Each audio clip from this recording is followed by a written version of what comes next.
Hello, guys. Welcome to another episode of Cuentos with Hannah. And today we have an amazing guest, Erwan. Hello. What's Welcome to the up? podcast.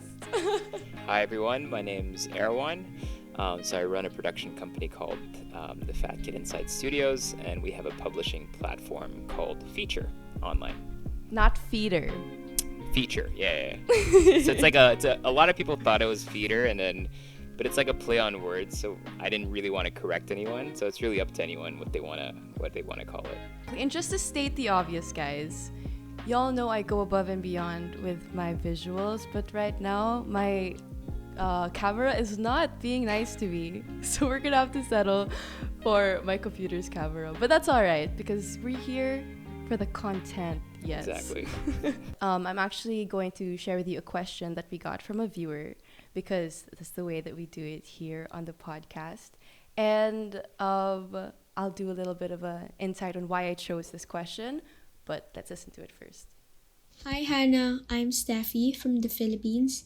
Today can we make kwento about the real struggle of reaching your goals? You make it seem easy to do anything and I've been watching your vlog since then and I even started mine.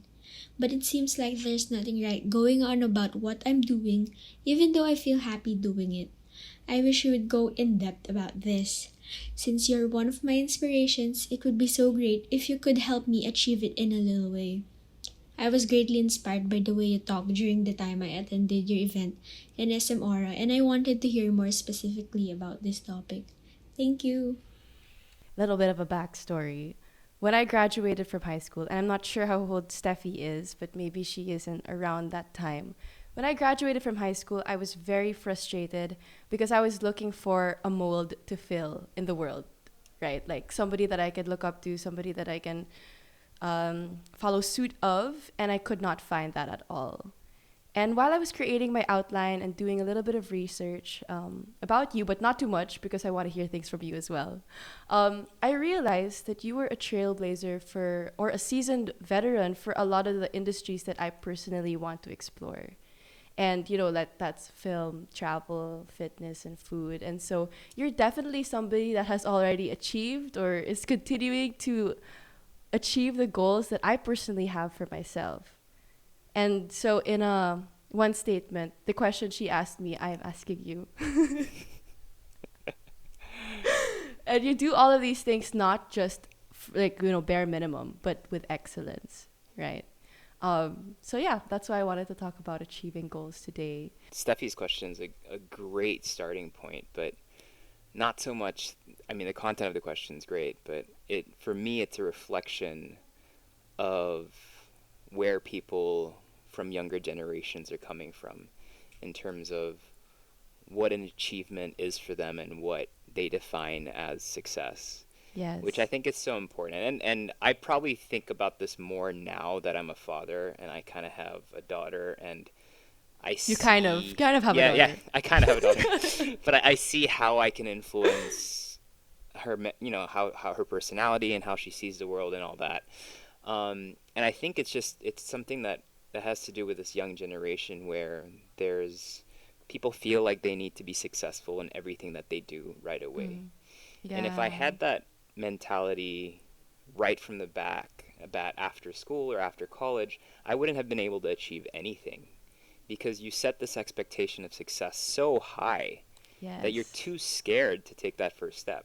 Because that first step seems so huge, right? And It's you're like, so big. It's like a leap. It's a leap. And I'm like, 100% I'm going to fail in this. So why even take that step? Why jump off the building, right? I guess my background and how I started, it wasn't about expectations. It was about, let's figure out what I'm good at. I'm going to throw myself 100% in absolutely every freaking direction. I'm going to make so many mistakes, it's going to be disgusting. And I'm going to do the stupidest things that I want to do, but I will be self-sufficient doing it. So every mistake that I make is it's my own responsibility. And that was my whole mentality after college. Like, I remember coming out of university in Paris and all my friends, I took up business basically in Paris. And all my friends were looking for steady, comfortable jobs in the things that we learned in school, which is 100% fine. Yes. But then I said, I'm in my 20s. Like, why do I want to do something that I feel like I Explore. should be doing in my 40s, right? So what can I do to challenge the hell out of me? And I started looking for jobs in Africa, in different countries in Africa, in different countries in South America. And eventually I got a call back from a company in Far Eastern Russia. And I was like, I saw the name of the email, operations manager, a subject in the email, operations manager in Sakhalin, Russia. When I read that subject, Scam. in my head, I said, this is the job I'm going to take. And do you know why? Wow. It was because I didn't know where Sakhalin was. I had no idea where Sakhalin was, and it was Okay. Russia, and it was never in my radar because I didn't even apply to Russia. It's Wow. just my email found its way to Far Eastern Russia, and then the company contacted me and said, "Hey, we need someone to start in the summer. It's a 2-year guaranteed position. You're going to be handling 40 Russian people, taking care of all our Eastern operations. Are you down?" And I looked at it. Literally took me 15 minutes. I went on Google Maps. I Googled the town. Nothing came up except for like them bombing a Korean airplane in the 80s. I saw it geographically located in the north of Japan and North Korea, and I'm like, this place looks absolutely crazy and scary, and this is what I need to do. Oh my Um, gosh. so I And did that's that. one out of a million stories where you don't actually get into a bad situation or scammed. No, but it was the toughest 2 years of my life. I got beaten up in the street.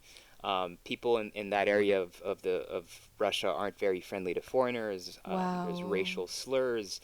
No one in the company spoke English, so I really had to try to learn Russian and deal with Russian personalities that are very difficult personalities. Wow. And I stuck it out for 2 years because that was when I talked to the guy in the interview. He said, "Hey, you need to give me 2 years." And in my head, I was like, you know what?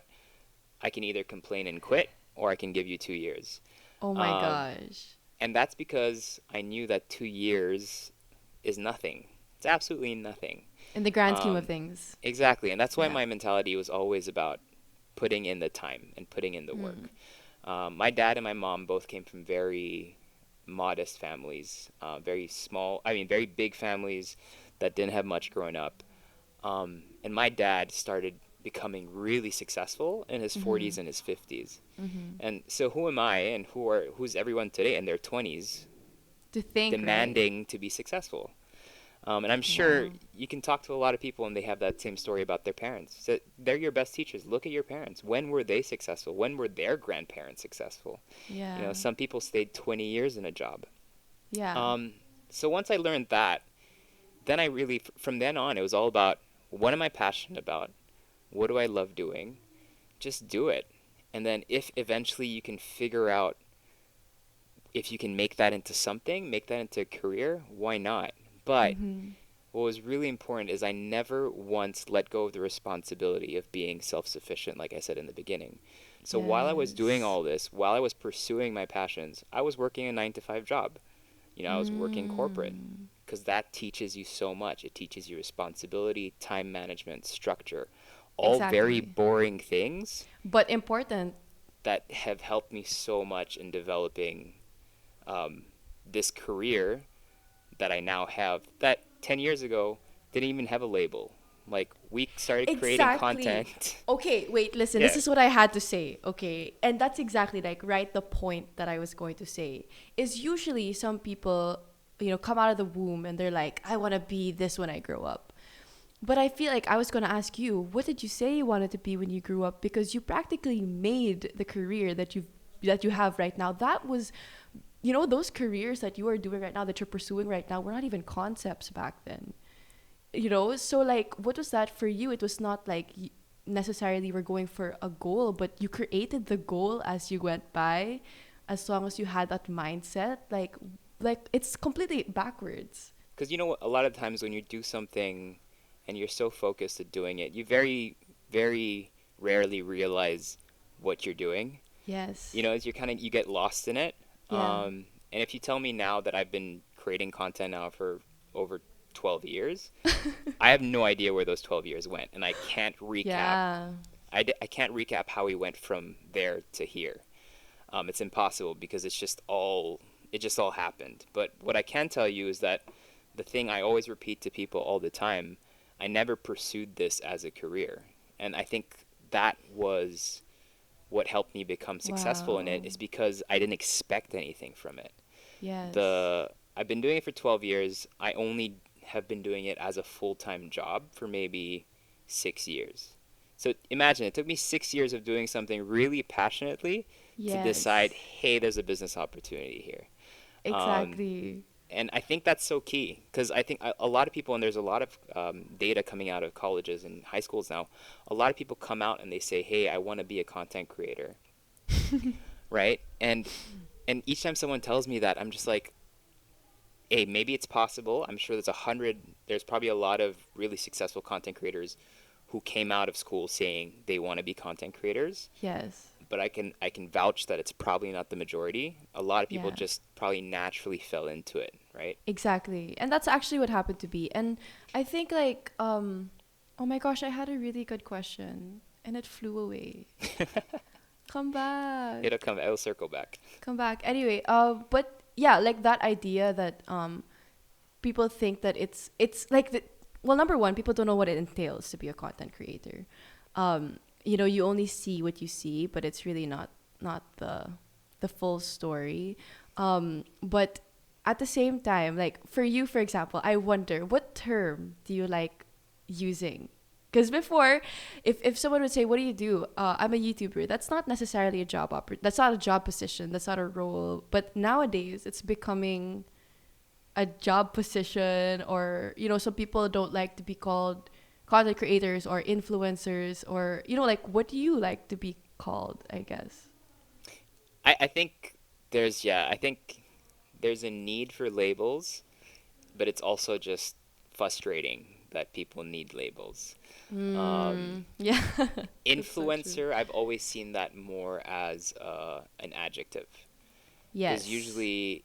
usually an influencer. I mean, obviously there's some people who usually an influencer has a certain set of skills that they're Yeah. first and foremost selling. Is it photography? Is it videography?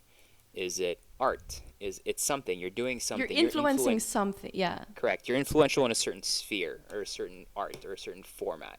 Mm-hmm. So I've always seen that more as an adjective. In terms of content creator, if you really look at what the word means, absolutely every single brand and company has been creating content, if they've been creating advertising or if they've been trying to find how to convey and express their Yeah. brand experience to an audience, to people, to their consumers. So content creation has been happening for a long, long time. Yes. And I think I mentioned this to you before when we were on the set of Fiesta in a Box. A radio DJ once said something like, "Oh, you know, you just create content on the internet," and then I get very snappy. Offended, of course. I Yeah, would and I was be. just really snappy. And I said, "Yeah, the difference between me and you is that I work for myself and you work for someone else. But at the end of the day, you're just we're both creating content. You're just doing it in audio, and I'm just doing it in video." So I think when people ask me nowadays, I'm very comfortable saying content creator. Yes. I wouldn't say YouTuber because that would mean you're attached to that platform only. That's very true. Yes. So you could say I create content for YouTube, for Mm. Facebook, whatever, and people understand that. But then, like, it's funny when I'm filling out forms for like passport. You know when they ask you occupation, Yes. I usually have. This is funny. I've never actually said this to anyone, but when I fill out like that passport immigration form, Uh-huh. it's so funny. I never put the same thing. Like, do you write content creator? It's so strange. And it's so for the longest time when because I used to run restaurants and I had and I still have a couple restaurants and bars. I would write entrepreneur because it Okay. Yeah. seems like the widest thing. But then Yeah. anytime I've met anyone who tells me they're an entrepreneur, in my head is either they sell drugs or or they have no idea what they do for work. You know what I mean? Because It's so broad. it's so vague, yeah. Mm-hmm. So at the end of the day, tell people, like, when I'm in that formal setting and people really need to understand what I do, I say Uh-huh. I run a media company basically. Yes, amazing. See that I love that. Like, and I feel like, you know what? I just got an idea now. Like, for those forms, do they genuinely care what you do? I don't know. But now every time I have those forms, I just put student because it gets me out of it like pretty easily. But when I'm not a student anymore, I'm gonna like put the job opportunities I wanna have. So I'm gonna put like director, like There you go. producer, like Just put it out there something to the universe. I think exactly manifesting it. that's a great documentary idea, by the way. Like, where do those forms go? I would love to do No, a video on that. genuinely, where do those forms go? Because, like, why do you need all of this information, right? Actually, the question that I was going to ask came back. So you said that, your passion kind of just became your career. And personally, that happened to be as well. But the struggle that I have with that, which is kind of what I'm trying to work towards, is I'm trying to have a job that I'm able to have in order to fund my passion. Because when the line between the two, like work and I guess passion, is blurred, it tends to kind of spoil my love for the art or my love for creating. So, like, have you ever felt that? Like, oh, this, once was something I was passionate about, and now it's just something I have to get done? I think I realized that very early on. So maybe backtracking a little bit, I knew it was very important in the beginning, especially if I was going to earn from doing content Yeah. online. There were two main revenue ways. There were two main revenue streams. Yeah. One would be direct platform earning through AdSense and AdSense. YouTube and Facebook, which in the Philippines is quite low, Yeah. because it's not because it's a Filipino audience, but it's only because Filipino companies pay less to be on YouTube and Facebook versus American companies. Got it. And so these two, all the companies that want to advertise on these online platforms go through a bidding process. So basically, Verizon, let's say in the US, says, I want to pay $3 per 1,000 views, but everyone has to live in Wyoming in the US. And so basically, your videos Oh, wouldn't get that ad money. So you'd get only the ad money that Filipino companies bid for, got it.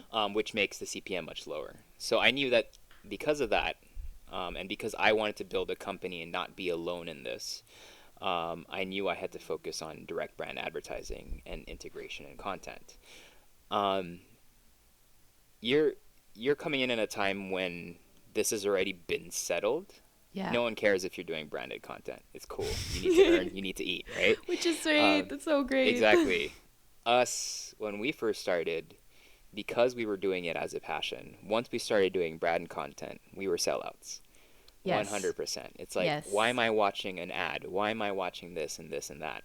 And that really bothered me, even though the amount of negative comments you get online versus positive comments is like 1% versus 99%. But for Exactly. some reason, that 1% is just the most painful. Oh, yeah, And it is. It hits somewhere there. exactly. And you can listen to all the podcasts in the world that tell you to be happy and ignore the negative. But at the end of the day, we are human and we will focus on the negative. Yeah, exactly. Exactly. And I So think, I've like, yeah, go ahead. so I've always thought of what can I learn from that? And so I said, okay, early on, if I want to do branded content, I need to do either really cool stuff for the Yeah. brands Yeah. that other people would really enjoy watching, Yes. or build so much value that the consumers wouldn't care if it's branded or not. And Yes. then they'll Yes. sit through it. And now you'll see a lot of comments online saying, "Oh, I didn't skip any ads." And Mm-hmm. it's funny and it's a recurring comment, but it also it shows the change of how people see it now. They see it like, "Oh, I want to be here to support you because I love what you're Yes. doing." Yes. So I think we're at a point now where you can create something you're highly passionate about, as long as you're lucky enough to work for a brand that understands the true spirit of what collaboration is. And it's Yes. saying, hey, here's the funding, here are brand values that we want you to talk about, the rest is up to you. And I've Yes. had the opportunity to work with some brands like that, and it's been the most amazing thing, and it doesn't kill the passion. But I've also had Yes. the flip side of that, and that's always a little more difficult. It even regardless of the pay, I've had some contracts where I'm like, this isn't worth it. The Yes. stress, Oh, this creative yes. stress is not worth it because it's not only affecting this project, but it's affecting all my other projects. Yes. Um, Because people can tell if you're faking it. Like I Correct. for one am somebody that even if I try, it'll be very difficult for me to show that I'm trying, that I'm genuine, even if I'm not. And like I completely agree with you. You know, at first when we were starting out, when YouTube was becoming a business, because it wasn't before, you know, but when it was becoming, or let's say content creation, and that industry was becoming a business in the Philippines, yeah, people would brand you as sellouts, or they're like, oh, hassle an ad again, or whatever. And I'm just like, you know, at first I was like, oh, that's true. Like, I don't want my, you know, my listeners or my subscribers to feel like I'm trying to steal money from them, or I'm trying to earn from them, you know. But after a while, as you said, once you work with more brands, which I have gotten the opportunity to explore working with more brands, you are able to see that, like, wow, there does not have to be a trade off of passion when you are earning. And like, my favorite brands are those that are like, well, like, just to be technical, like, brands ask you, like, for sometimes they'd ask you to approve the content first before it goes out. But I've worked with brands that are like, no, we don't need to approve it, we trust that, you know, your content has been great and it will continue to be great even if you're working with us. And that trust puts me in such a creative mindset, and like, oh my god, you know, I'm gonna do more for you, I'm gonna go above and beyond for you, instead of those brands that are literally controlling your every second of every video. And I've also enjoyed working with brands that would say, like, we'll just get 30 seconds of your video. Whatever else you do, that's Up to you. you. Right? And I've really felt the freeing of my stress, of my worry about, you know, if I'm gonna lose the passion from people that I work with now. And I think I guess you feel the same, but like, we're in a place now, which we're so lucky, we're gonna be able to tell whether or not we want to work with a brand. And I think for people that are, you know, getting into the YouTube space or wanting to make this into a job per se, at first you can't really pick and choose because you're earning, right? Because you have to earn, you have to put food on the table. But after a while, you're really going to be able to say, okay, like, these are the brands that I trust, these are brands I want to work with. I basically, everything you just said, I built my business model around that. Yes. So I come from a business background, right? So I Yes. understand opportunity, I understand cost, I understand risk for corporate companies. And so when we started doing integrated brand content, there was so much risk involved for the brand Yeah. because they were just trusting this new guy on a new platform. They had no idea what they were doing. I barely knew what I was doing. And so I was like, okay, how can I make this brand feel more comfortable that I know what I'm doing, right? So you Yes. start treating yourself as a business. So you know your data, you know your analytics, you know your insights by heart. You can prove with numbers that you've done this before, and then you can do it again for them. Which So is that gives them unlike commercials, right? Like, you don't know correct. how many people are watching that. Correct. And so that's that first layer, that first base layer is knowing what you're capable of online. And then the second layer, I was like, okay, so I have these great ideas. I have this way of presenting it. Now I need to be able to justify the cost that the brand is going to pay me, right? Yes. So before it would be me, then we would look for a third party production company and they would produce it.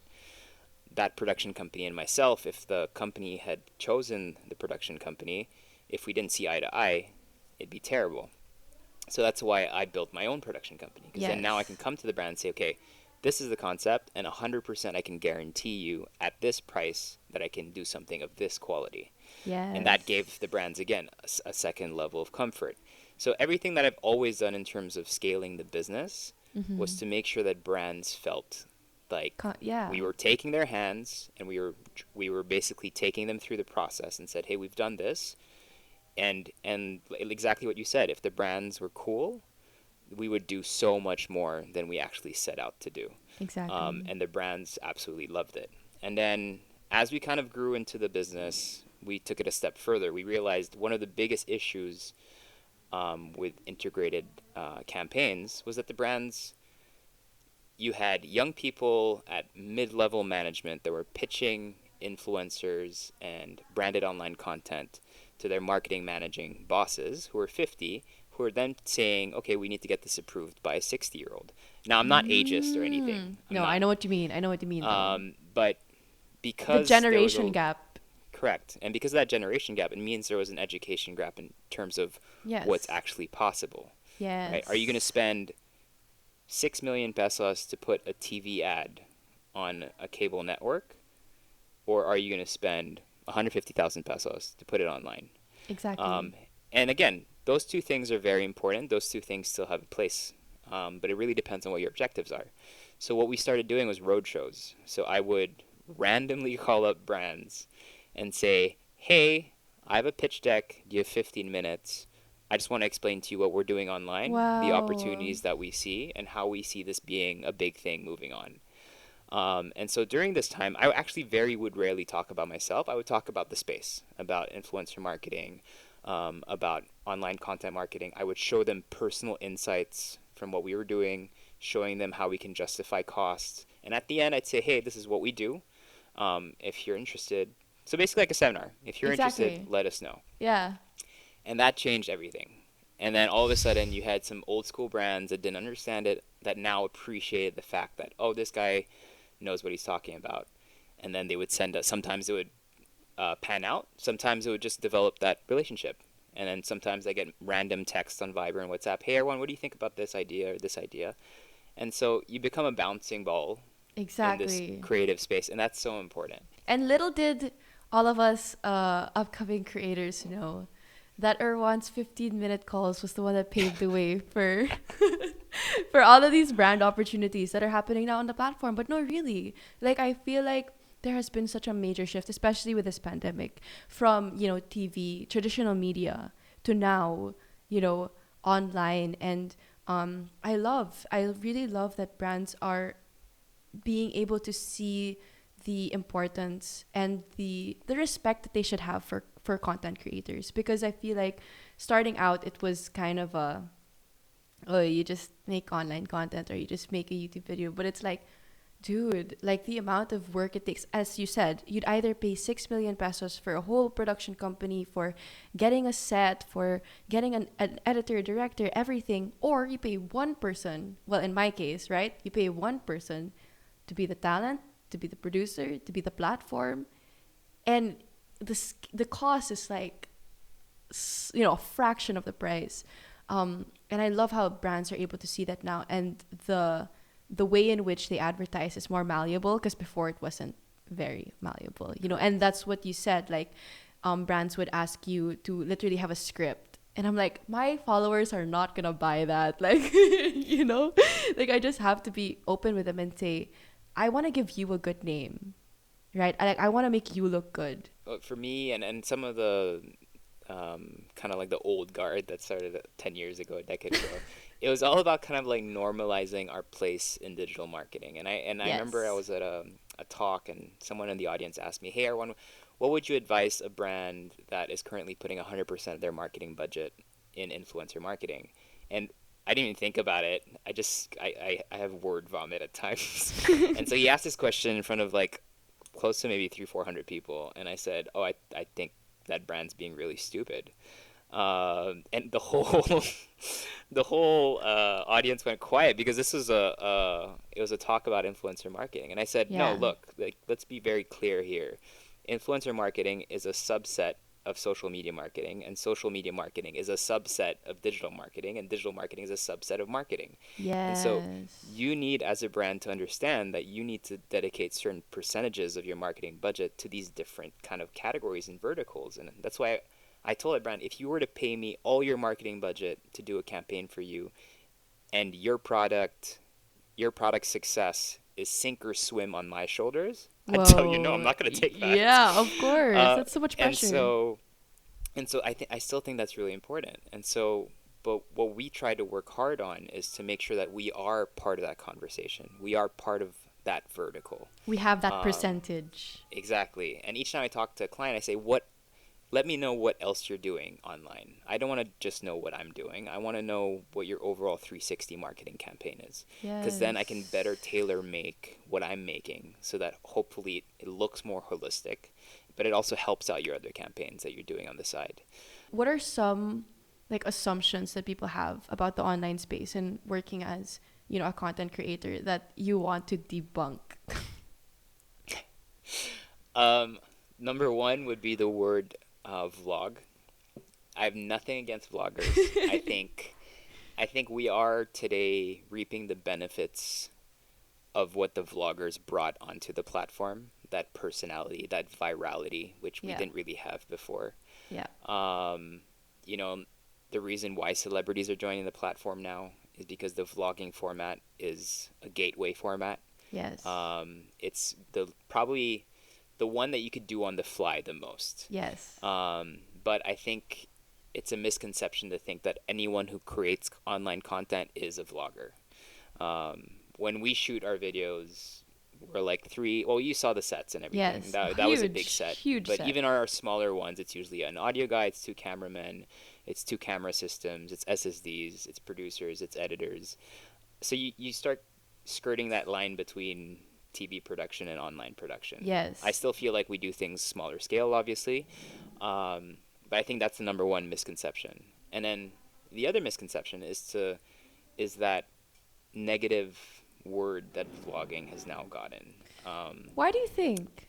It's because I think at one point vlogging was about documenting your life, and all the early vloggers, you would walk around Manila and you would see them. Yeah. They would have the camera 24/7 up, and I remember even some of my friends, I would sit down to have a proper conversation and the camera would come out, and I'd be like, hey, I don't mind, but there's a time and place. Like, I'm not someone that wants to, my whole life doesn't have to be online. Yes. Because it's important to keep that separate. Yes. And so I think that's where that negative connotation is, that need to kind of cover and shoot your whole life. And I understand that in the It beginning. gets invasive at times. But it gets very invasive. It's not sustainable.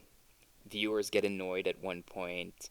And so how did that change? When did I start seeing that change? Is when people started doing challenges. Okay, so challenges, I've personally haven't done a lot, but what challenges became, challenges without knowing it, people were doing formats. Yes. Like when you do a TV, you're following a structure, Yes. right? And a challenge is basically a structure. So once I started seeing challenges online, then I started understanding, okay, these people now get that it's not about showing my daily life. It's formatting it around something. There's a purpose and there's a goal to this potential video.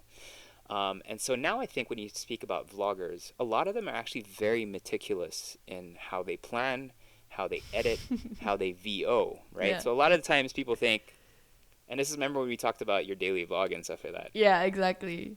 Hey, which you I take a did, by the way. I know. Great job. You did it one day later than I expected it, though. But basically, people think you shoot a camera. The easiest way to vlog is on and off, basically exactly when you want it, and you can be as tight as you want. But at the end of the day, you sit down, you upload it onto your timeline, and you're like, oh my god, this is the most boring video ever. So you need to start moving parts around. You need to start Yes. putting sound beds and voiceovers and stuff like that. And that's the part people don't see. Yes. The editing so if you chair. don't put structure, your post-production becomes hell. If you put structure, your pre-production becomes hell. It's always going to be hell at one point or another, and it's always going to be really stressful because it's stressful to basically give birth to an idea and on paper decide this is good. Yes, it might be hell, but it's like kind of a fun hell. You enjoy it. Yeah, no, it's part of it. It's like, I always tell people, there's beauty in struggle. Yes. Like, I hate this whole chasing a state of happiness stuff. Like, happiness, and I did a voiceover, this is why this is so fresh. I did a voiceover just literally an hour ago, where I kind of speak about happiness, and what annoys me with happiness is people feel like they need to be happy all the time. I'm like, if you were happy all the time, and let's say you become used to happiness. You need to do things that make you happier. And that happier doesn't, and it's not happier. anymore happy because, like after a while it gets laos na and it's not anymore Correct. happiness. And I think happiness is circumstantial. And the problem with that is that you're never the only one in charge of your circumstance. And so if happiness is circumstantial, you're actually telling the world, I'm allowing you to dictate the way that I feel. And that is never going to be, that's never good. Exactly. Yeah. Exactly. And to feel true happiness, you need to go through moments of sadness and struggle. It's just all understanding The You know, point. it's understanding the point of it. And once you understand the point of it, once you've accepted that there will be ups and downs, you'll be okay. But you'll always be more okay if you have a purpose, if Yes. you have a North Star. Yes. And that's how I see content, right? You Yes. struggle, you struggle, you struggle, you struggle, but you're enjoying that struggle because you know you're working towards something. Yes. And then when you Exactly. put that, when you finally press post on that video, and people don't understand also that it's always very scary to press post on a video and upload. You as a content creator, and especially I probably like from the little we've interacted, I know 100% this is you. Once you've uploaded, you're not going to be happy with that video. Like there are things you're going to want to change, but then that motivates you to do better on the next one. In the way that I vlog, in the way that I do things, is because I'm very much a meticulous person, like you mentioned. I feel like you were talking about me there a while ago. But if you don't have a purpose and you make a video and you post it, you are giving people, the world, too much power to determine whether or not you succeeded. You know what I mean? Like, because the views are going to tell you, the comments are going to tell you whether you succeeded. But me personally, what I realized is in order for me to not be so caught up with the numbers and what people have to say about my content, I have to agree within myself, what is the purpose of this video? As long as that is achieved, everything else is secondary. The number of views, what people have to say, their comments, their suggestions, whatever. Yes, those are important, but those are not the ones that are going to determine whether or not a video I did or content I do is successful. I really create a structure, and I have at the top of every outline that I make, this is what we're doing. This is the goal. This is the purpose, and then from there I create an outline, and that's not just a vlog. You know what I mean? Correct. Yeah. And it's understanding the sense of scale, and I think this brings us back also to Steffi's question in the beginning, what you're talking about in terms of views. Way back when we hit 100,000 subscribers in YouTube before, oh my God, it was like Huge. a party. It was huge, right? If you had 20,000, 30,000 views on a video, and I'm talking about this is when we started. So the sense of scale was 20,000 was a lot. Now I'll have a video with like 50,000, and I'll have comments that say, "Oh, your views are so low" and everything. Which, honestly, I don't People really really care say about. that? They do, yeah. But the reason why is because they're comparing you to other people who have millions of views. And I'm not gonna lie and say I didn't wish every video I made had that many Yeah, views, of course. but I don't really care about it. And I think that's the most important part because I posted a video for how to make a raisin focaccia yesterday and it has like I 15,000 watched it. views Oh my god, only. the Yeah, crunch. so good, right? Um, and people would probably think, okay, that's it's just 15,000 views. It's not a lot compared to 2 million views. But you always have to take it back to your sense of scale. If tomorrow 15,000 people in their house makes focaccia, that is a lot of focaccia, A lot of right? influence too. Hey. Exactly.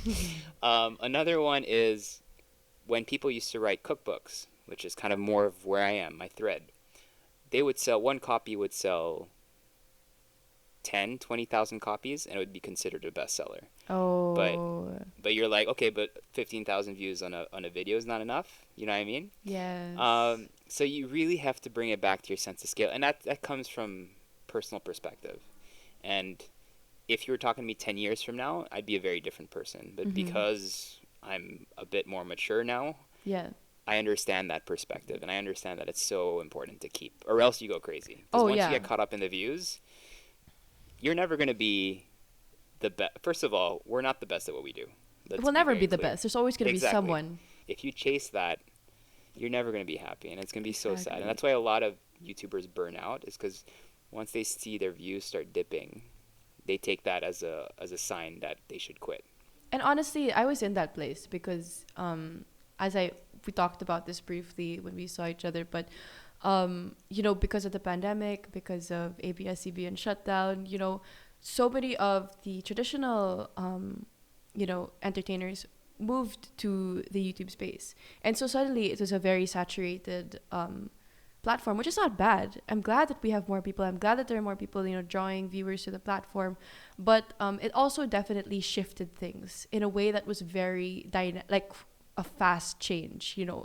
Like suddenly, it was just, a few cars, now it's traffic. And I'm like, oh my gosh, and of course there was a very prominent, and the thing is, I already deleted YouTube Studio from my phone, but it literally tells you, this video is not doing as well as your. Yeah, I'm like, the worst. don't tell me. So I'm very well aware of the fact that my views are not as poppin' as they used to be, but as we talked about, right, purpose. At the end of the day, even my brother Donnie started his YouTube channel, I don't know, maybe last year. Saw it's something that he's really putting so much of his time into. It's like, just a side thing. I want to make a YouTube video.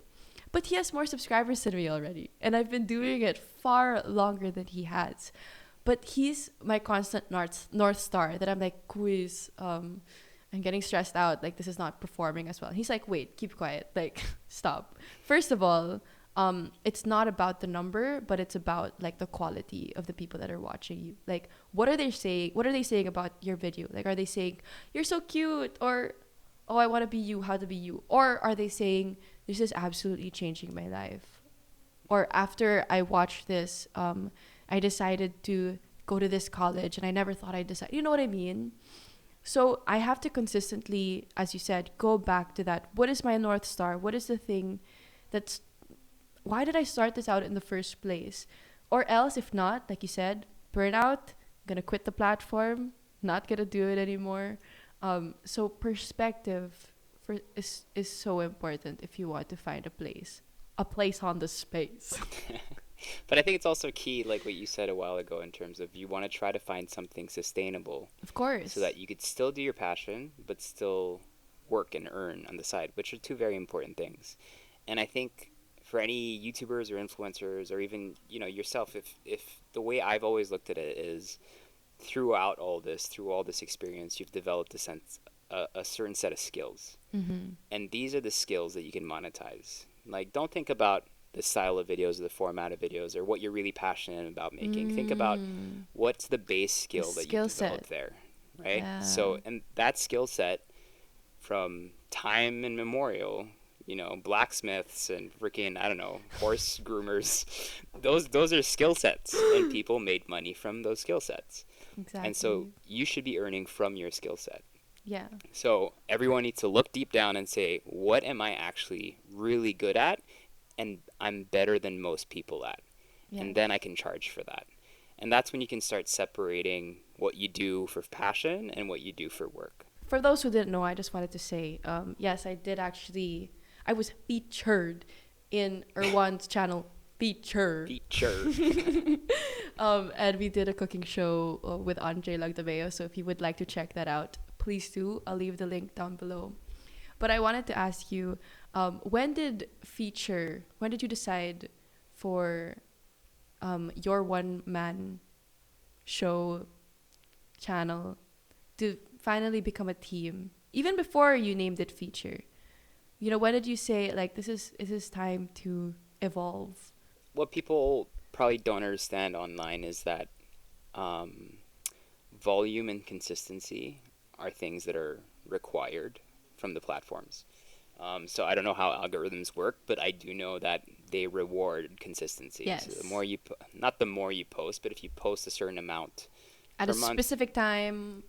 exactly, there's more likelihood that your videos will be watched and recommended to people. And it becomes a habit. I think it becomes a habit also for your viewers. Correct. Yeah, it becomes a habit. And what you don't realize is if you're pushing out 2 videos a year, it's like 150 videos a year.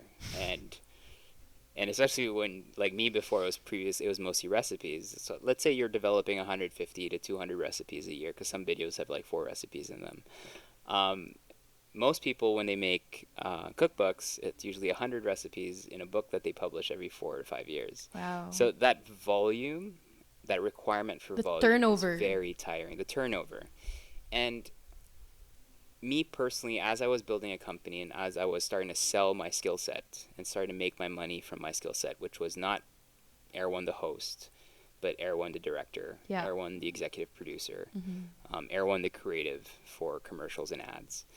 I started getting torn in between 2 places of, if I need to create and host every piece of content that we put out, the team that I've built one, don't get to do more, and the team that we have want to do more. Yeah. And it's not fair to them. Yeah. that Because it always has to I'm be limiting. you. Yeah. Correct. I'm limiting everyone, but it was also a business. It was a business decision because if I were in fact to open it up to other people, we could do 2 to 3 times more volume than we're currently doing. Yeah. And then the third clencher for me was, well, not the pandemic played a huge part. Even though this had been the plan for a long time already. Like in 2018, I started thinking about changing. There was no name yet. And the pandemic, because I was stuck at home, because I was stuck in Australia, Yeah. specifically with a team here in the Philippines, I was like, we need to figure something out here. Because I can't be the one shooting all my own videos. Oh at yeah, home. you're completely alone. And so, so I was doing that. I was alone. I had to buy new gear for it and everything. And it would just take me 12 hours to shoot one cooking video. And we had gotten to a point where we were so efficient, we could shoot 10 videos a day when I'm with my team in the Philippines for recipes, just for recipes. And so so that played a huge role in kind of like accelerating that path we were on. And it was also kind of like a decision born out of frustration. So one of the reasons why I started creating content online was 2 real reasons. Yeah. One, because I had something to share, and that was my weight loss story, and I wanted to help people get fit. Yeah. And then the second one was I remember auditioning for a cooking show. I loved Bourdain from the get-go, but I also loved Jamie Oliver and Gordon Ramsay, and I loved Yes. cooking shows. Yeah, and I was I like, all love right, them. there's a call for a cooking show. I'm going to audition, and I didn't get it. And so when I didn't get it, I was like, you know what? I don't need you. This isn't so hard. I can do this by myself. I was crazy. No, it was really hard. But yeah, that's what I thought. And so when we were starting doing our content and I started producing all my own videos, and I had finally reached that goal, and I was like, what's the next goal? And I realized from hosting and producing content, what I loved the most was actually the producing of content. Was just being able to read an article or write an article and say, this would make a beautiful video. Let's make it happen. Yes. But how do you do that? How do you get funding for that if you have nowhere to put it, if you have nowhere to publish it? Then I need to jump hoops again with the big networks, and me so pitching. hard. Let's say I would pitch a documentary to Netflix. I could do that for 10 years and still not get in there. Yeah, right. it's so hard. So I decided, okay, I want to build a platform that's agnostic enough that we can flex all our creative muscles. We can increase our volume for potential branded content, but we could also do more of the stuff that we love doing without getting brands involved and without me having to be the host. Exactly. And so that's when we made the switch to feature. For the longest time, it was actually supposed to be called the Fat Kid Inside Studio. Yeah, I thought it was gonna be something like that. I thought too, and then literally 3 days before making the announcement, I remember sitting down and I said, the only reason I want to call this the Fat Kid Inside Studios is because of ego. Wow. That's the only reason I want to put it there. And I realized, I'm like, you need to let go of that ego, because you want to remove your name from That's the so platform. true. Yeah. Why do you want to put a brand that's so associated to you as the name of that platform? Wow. And I was like, and in my head, I was justifying it. I was like, oh, it's because people can find it, tags and search, and people know it to be me. And I was like, that's the whole point. Yeah. It's not like, this is like, that angel and devil Yeah, moment. yeah.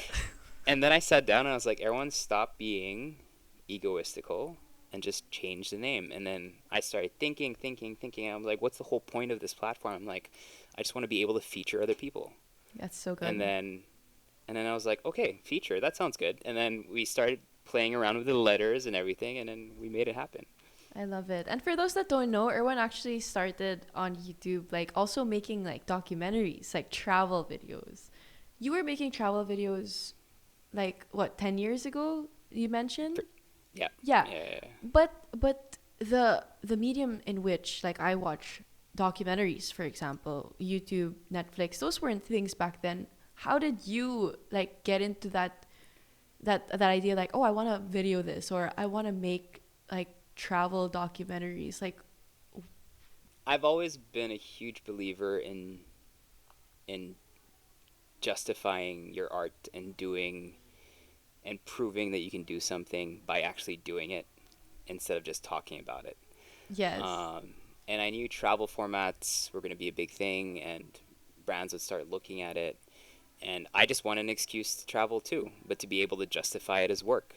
Um, Oh. and so, and so I started doing travel content. But if you look at all my travel videos, none of them were actual vlogs. I Yeah. brought a team. I was like, for me to be able to take myself seriously, I need to pay some videographers to be with me. I That's need to good. spend The on hotels and accountability is flights. important also. That accountability is so key. And then so when we were there, it was fun, but at the back of our minds, we're like, we're here to create a great travel show and a travel video. And that's how the Amazing. series Overnight took over. And it And makes so the both of your concept, passions, right? correct. And I was working a corporate job. And You so were? that's why it was called, yeah, that's why it was called Overnight, because I literally had from Friday to Sunday to go to a country, shoot, and then come back and be in the office on Monday. And And so that's that's how why we that's the started. self-sufficiency. Correct. And that was basically me grinding 7 days a week, right? And even more.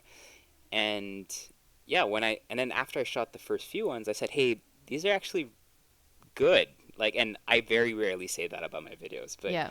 the Overnight series, I watched and I was like, this is actually, and it's actually useful, which I loved. It wasn't about me partying and having fun. It was about Yes. you have X amount of hours to spend in the city. This video tells you everything from how to get from the airport to the city in the fastest way, where to stay, where to party, where to eat, and where to meet locals, and what to do culturally. Love it. And so I was like, this is actually really useful. And then so I sent drafts to PAL, to Cebu Pacific. I did that. Hey, can I speak to your marketing manager? Oh my type of God. thing. And then I cold pitched it to Cebu Pacific, and they loved the idea, and they picked up the first 2 seasons of it. Amazing. And do you ever think Um, of wanting to do that again, revamp it? I Or... miss it so much. I miss it so much. So our travel focus shifted a little bit in the Yeah. later years because I wanted, in the back of my mind, was like, okay, why am I going out of the country when me as a Filipino still has so much to discover? And Yes. I was always talking about local cuisine and all that. I'm like, okay, you need to walk the talk. And if someone says whether or not you really know the Philippines, you better know the Philippines. And I mean Yes. going to parts that no one goes to. And I always get in trouble for people telling me I don't speak Tagalog and everything. And I'm just like, what's the measure of a Filipino? Is it a handle of the language, or is it a deep cultural connection with the country? Yes, And so I was like, you know exactly. what? I'm going to ignore that, and I'm just going to go after that deep cultural connection. And so that's why we started doing a lot of travel videos locally because there was Within. so much to bring out. And Yes. and it wasn't blind. Like it was also because I knew, the Philippines, maybe if I can contribute to the Philippines tourism receipts getting bigger by attracting more visitors and stuff like that, then that'd make me really feel good that I'm contributing to local society. And so that's why for 3 years we did a lot of local travel. Yeah, but I mean, it's still, I'm sure it was still like a new experience, even if it was within the Philippines. And like me personally, when I was studying in Australia, I realized how false the misconceptions people had were of the Philippines. They were like, oh, so like, do you guys have like cities there? And do you guys like I was telling my friend that like, oh yeah, so I live in this village, and their idea of a village is like completely different. And I was like, I can't believe this is your perception of the Philippines. Like my hometown, which I know is like so diverse, so amazing. And so I made one video on my channel about the Philippines where I brought my friends from Australia here. And I was like, gosh, I've been looking far and wide, right? Like this country, this country, this country to want to travel. But there's actually so much to uncover here that so like that became kind of a purpose in the back of my head, another one where just like I have a part to play as a Filipino, to be able to debunk what the world thinks we are really like, and the beauty that we have to show. So I I think love it's that. also showcasing that the Philippines is an interesting country in a sense, that there's so many islands, and the way information flows. is it's a very interesting culture to be part of, and it's like a diaspora almost. Exactly. And so one of the things for me that was important was to make sure that Filipinos know their country, more. They discover more of their cultures. We all for the longest time focused on Luzon, Luzon, Luzon. And I remember I was having a chat with my friends because our content was always to fly to a place to shoot travel content and then fly back. And then we were talking with a friend, and I remember he was saying, he's like, Aaron, what are you going to do? Like road trip Mindanao? And then the next day I was like, yeah, okay, that's what I'm going to do. And then so I started sending pitch decks to companies like Wow. Hertz rental cars, Yeah. to different types of companies to see if they'd sponsor road trip content in the Philippines. And then they said, but everyone, is the point of you, is it to promote these as tourism hotspots, or that people should do this kind of tourism? I said, no, it's not about that. It's just about showcasing what we have and That's how good. great the country is. Yeah. And for me, the beauty of the country isn't in Manila or Cebu City or like that. It's out there in the small villages, in the small provincial towns and cities. That's where the true beauty of the country lies, and that's what I really wanted to showcase. So, if you looked at our travel content over the last 3 years, it was all road trip travel content, and it was just because of that conversation saying Love that. the Philippines isn't a country you road trip, and I was just like, wait, that's not true. Like, I've been around and I've seen big roads and highways, and Mindanao probably has some of the best highway infrastructure in the Philippines. So like, let's start there. Um, and we would, sleep in hammocks with all like, imagine us Wow. with like black magic gears and stuff like that, black magic cameras, and then sleeping on hammocks on like a roadside shack. And this is like staying in homesteads and Yes. like hiking to waterfalls where they make you register, and the name registered before you was in 2016, and here you are hiking in 2019. So it's just magical moments like that where you Amazing. realize, because we come from such a densely populated city, Yes. but when you go out you realize there's so much to be seen still. So yeah, once things open up, we'll start that again. Do you think people don't do that because it's inconvenient? Or because they It's just don't not know where to comfortable. go? Yeah, I'm not gonna lie, it's not comfortable. If you're someone who needs a good restaurant, a hot bath, a comfy bed, then maybe exploring. They call it the cowboy way in the Philippines. Mm-hmm. Exploring the cowboy way in the Philippines is definitely not for you. Mm. Um, but if you're someone who can live without those comforts and really just want to truly, because once you get away from those comforts, that's when you truly experience like real people. Yes. Um, That's so true.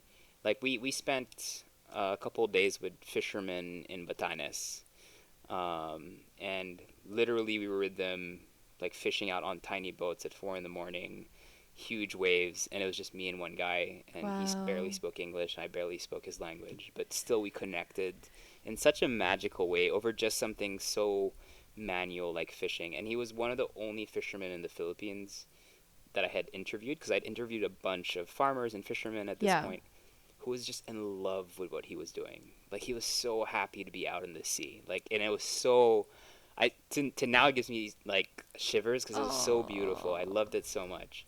Um, and he did not care who I was. He did not care who I was married to.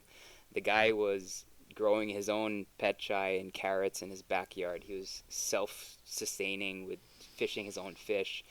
And when you experience those moments, you think, okay, all the comforts in the world, they don't mean nothing.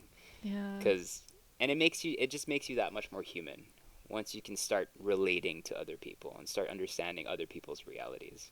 It makes you appreciate what you have, but it also makes you kind of yearn for the peace that they have, right? Yeah. And that's why I love that kind of connection That is and so that kind of travel. amazing. I miss traveling so much. But that was a very refreshing just image of like, you look so far, you get so many things to try to, right, as we mentioned earlier, to reach what euphoria, happiness, or whatever. But all of that actually comes when you scale down, when you look at what's right in front of you, And when you look like to your next door neighbor, instead of going to, I don't know, Europe or something, not only did you do travel vlogs, but you also started doing like food vlogs. And as you mentioned, this was because you wanted to pursue a healthy lifestyle, or you did that and you wanted to share it with people. That's why it's the Fat Kid Inside Studios.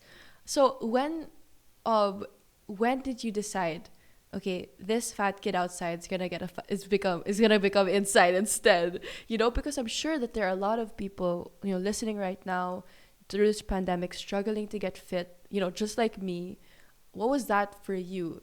My weight loss origin story was way back when there were the diet books that you had access to were like in physical books. They weren't ebooks. Or there were no diet experts online. It was South Beach diet, it was Atkins, it was all these very high protein diets and stuff like that. And so now it's easy because it's very easy to condense information. But back then I had to read through 10 diet books and then eventually come to a conclusion of what I think healthy eating is by summarizing all that. And so I applied it to myself, and over 6 months, I went from being medically obese to just being average. Wow. And I was like, this is so easy. Like, this is so easy. For you, it was just easy for you? I found it extreme easy in the fact that it's simple. If you're someone with zero discipline and a very low threshold to mental gymnastics and pain, it's not gonna be easy, but at the end of the day, it'll still be very simple. Yes, because the information in terms of, like, you don't need to inject yourself and drink chia seeds and do kale smoothies to lose weight and lose fat. We do all those things because it complements a certain lifestyle we want to have. But at the end of the day, if you truly want to lose fat, and not for aesthetic reasons, for like health reasons, it's easy because it's all about scaling back everything you're eating. Not just in portion sizes, but in terms of frequency, and in terms of the variety of what you're eating. Like, yes. Oh, that's so true. You could eat steamed chicken breast every day. You could. It would be very simple. You just don't want to. Yeah. Right? And so you look for variety. You look for recipes in these things. And so when I started the Fat Kid Inside, that's what I want. That's the message I wanted to give to people. That it's actually really simple. You just need to want it. And that was so key. So and a lot of people think that the whole Fat Kid Inside name actually came from aesthetic purposes or reasons, but it didn't. It came from a deep-rooted insecurity that the fat kid will always be inside of me. And so it was kind of like a mental joke to myself. I was like, let's just call it the Fat Kid Inside because I want to put my insecurity out there. Wow. I want to live with it because I know it will always be a part of me. And yeah, so for me, it's always been a huge, because there's a lot of information out there on health. So and much fitness. information. Yeah. It's too much. It's too much. And I think the consensus is that every physical body is genetically the same. So if something works for someone, it will work for you. And that's the biggest bull ever. 100%. So over the last year when I was in lockdown in Melbourne and everything, and I very openly talk about this, I gained close to 8 kilos. You can ask my wife, you can ask my sister, my brother-in-law, absolutely anyone I live with. I work out daily, no miss, almost, if not 6 days a week, 7 days a week. Wow. I eat extremely healthy, very lean proteins, very low carb, lots of vegetables, small amounts of fruit here and there, no snacking. I drink 2 glasses of wine a week, yet I still gain weight. Wow. And so what does that tell you? It just tells you I have a body that's just predispositioned to gain quickly. Yeah. And that's why the name The Fat Kid Inside is there, because I know it. Like, I have hypothyroid issues, but that wouldn't be the only cause of weight gain, but it just happens to me. So I have to be very careful. Yeah. And that's why I always tell people, I would say, hey, if someone's telling you a solution to fat loss, they just want your money. That's all they want. Like, there's no one solution for something. And if you're trying to get fit now, it's going to be a very different story from you in 15 years if you're trying to get fit. Yes. The struggle's going to be very different. Because the seasons. Yeah, Definitely. the seasons. And like, Because when I moved to Australia to study, um, it was the first time I was living abroad by myself, and suddenly the things that I didn't have to make time for, I had to make time for, such as my laundry, cleaning my room, cooking, like walking to school. These are things I never had to make time for. And so because of all of that, I didn't have the time. Well, I guess I did if I really wanted to, but it wasn't a priority for me to go outside and run because I was already doing a lot of manual labor in my mind, you know? And so I did gain a few pounds and I saw it. Like, I really saw it, and my family saw it as well. But it's like, and for a while, I was like, oh my God, like, this is so not me, you know? Like, and as you say, you know, the fat kid inside is kind of like an insecurity of yours. It has to deal with like self-image, right? Like, I always had that thing in my head that like I'm always going to be this super fit, super lean person because that's just who I've always been. But as humans, we're not stagnant, right? We constantly shift, we constantly change, and we don't know the time and the place for all of those changes. And me, because my priorities were not getting thin or not getting fit or whatever, I gained a few pounds. And like that really messed up my self-image because I was like, oh my God, like this is not me. But then I look back and I'm like, wait a minute, like how did I gain that weight, right? Well, I gained a lot of that weight because I was doing a lot of things that I never did before. I was independent, right? And I was living alone with myself, probably dealing with a lot of stress that I've never had to deal with before. Living without my family, you know, with living without that support. I was also celebrating a lot with new friends of mine, going to parties and meeting people. And so when I look back, yeah, maybe I gained a few pounds, right?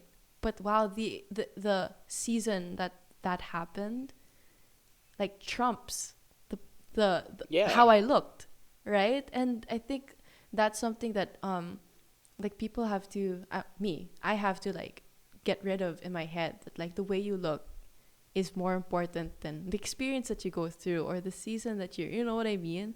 That's why like when I went home, and I mean I'm sure you know this, in the Philippines, like the first thing they say is You're tumaba fat. ka. Yeah. I hate that. I hate it so much. And I'm like, there are so many other things that I have grown in, that I've developed in, that I have to share other than the way that I look. And it's just like, oh. But at the end of the day, I guess, like you mentioned, it's not one size fits all, right? And it's simple because you just have to be honest with yourself about how you genuinely 100%. feel. And after I went through a pretty bad like mental battle with how I looked, and you know, like identity issues and stuff like that, I realized that, hey, wait a minute, what I actually want is not to look thin, right? Or that's not sustainable, or that's not going to determine who I am. But I want to be fit. I want to be healthy. I want to be strong. And that's kind of that's the main push. I think it's more about feeling good. And Yes. once your body has gone through so many changes, and I've yo-yoed up and down my whole life, I right? think it's And I've gone normal. from yeah, and you know, the difference with me is I started really big from Mm-hmm. childhood Mm-hmm. all the way to like I was obese until I was 21. Mm-hmm. And then I was regular average, and then in 2019 I'd gone down to 8% body fat.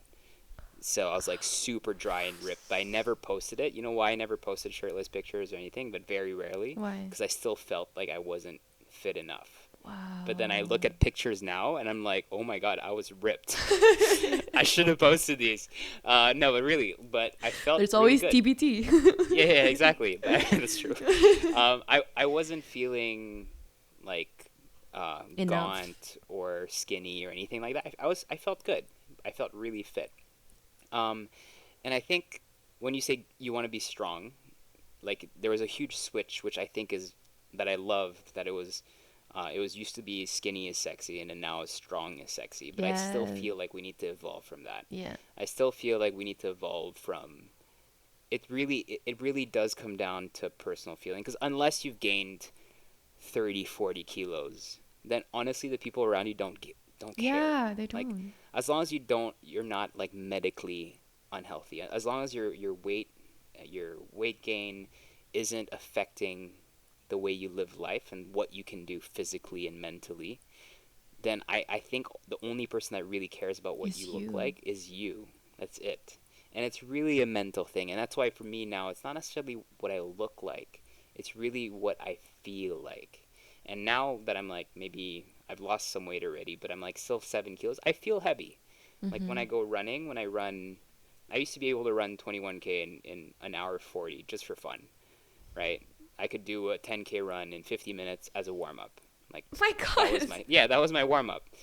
Now if you told me to do that, no, it's not gonna happen. I'm gonna really struggle, and that for me is what sucks. Like I wish I could still perform at that level, and so it really comes to me like I feel a little heavier than what I'm used to, but I'm not killing myself for it.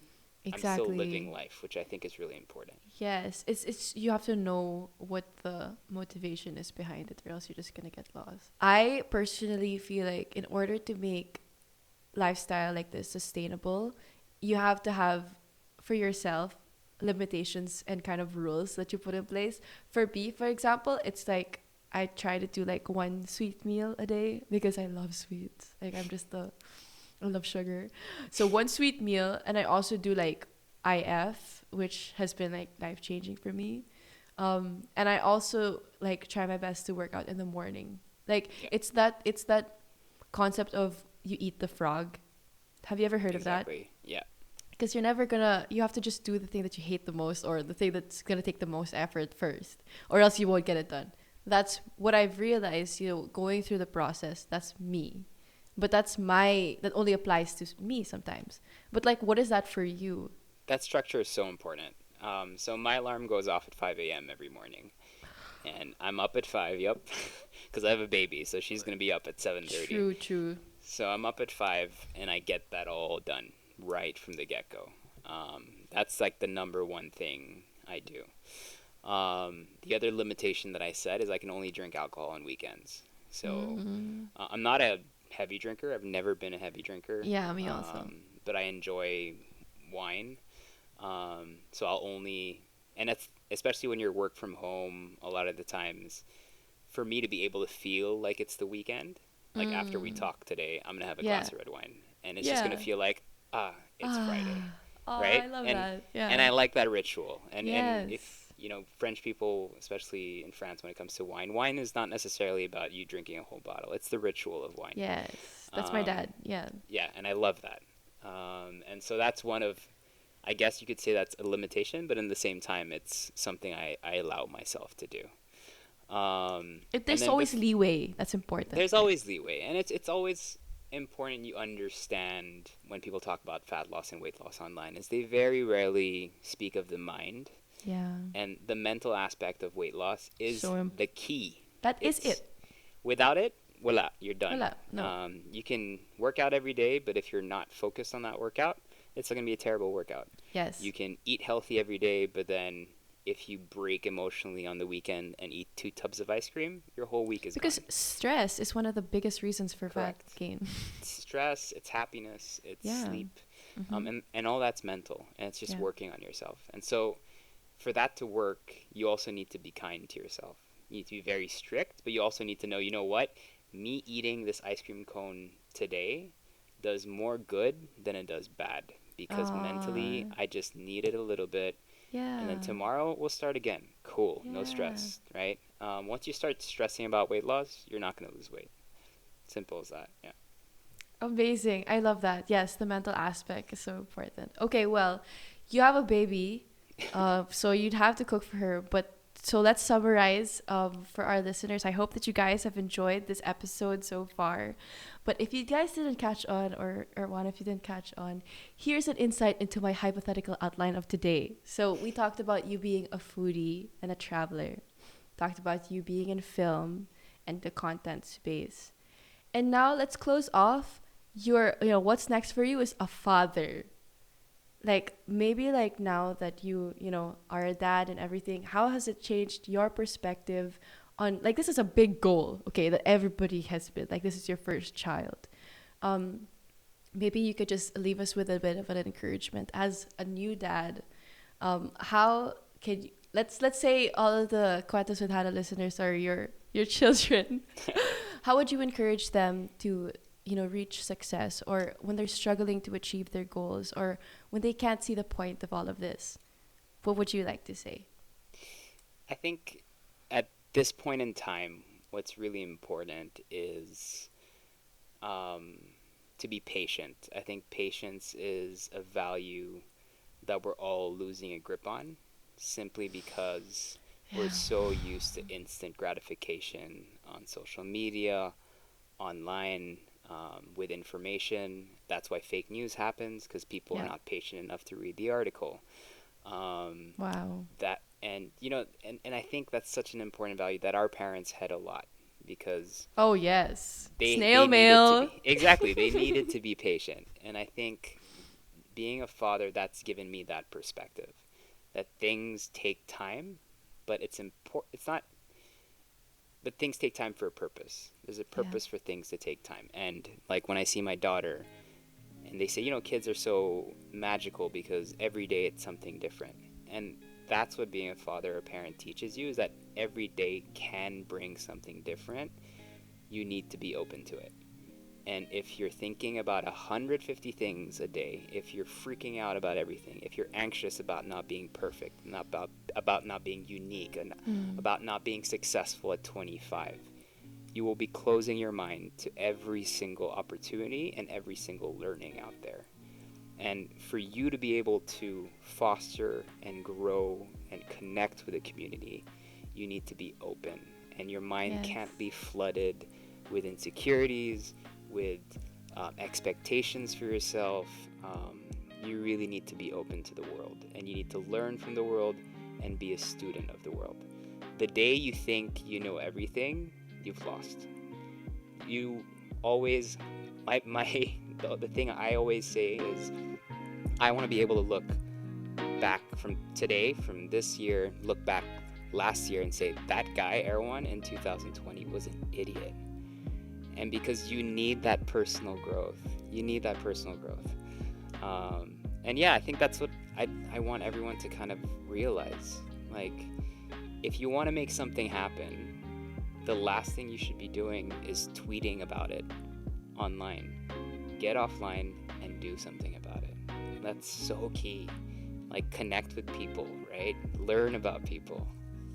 Amazing! Oh my gosh, I'm so inspired. Thank you so much for, again, guesting in today's podcast. And also, guys, please do check out Feature for all of the content that we talked about today. And I'll see you guys in the next podcast. Bye-bye. Thanks for listening, guys.